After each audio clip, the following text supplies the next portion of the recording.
da kafafuwan za su shaida, hatta fatar jikin sai ta yi shaida. Babu illar da tafi wannan. Cuta ce, masiba ce. Mutum yana da matar shi ɗaya biyu uku, amma sai ya keɓe yana kallon wannan abu saboda ya zama mashi cuta, ya juma yana yi ya kasa ya daina barin shi. Masifa ce. Mutumin da Allah ya jarrabe shi da kallon tsiraici, Qur'ani baya tasiri a zuciyar shi.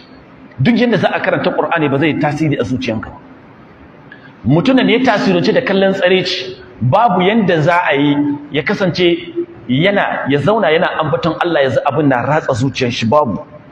Saboda tasirin da imanin gaba ɗaya ya sare, akwai bala'i da masifa a ciki.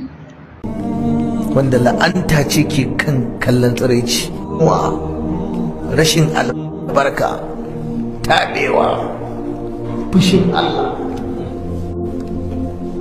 Kai da aka ce in ka ga tsiraicin wani kai a'udhu billahi ka juya, kai kake zuwa ka saka data a wayarka, ka je kai downloading ko ka je ka siyo cassette ka saka kana kallon tsiraicin wani,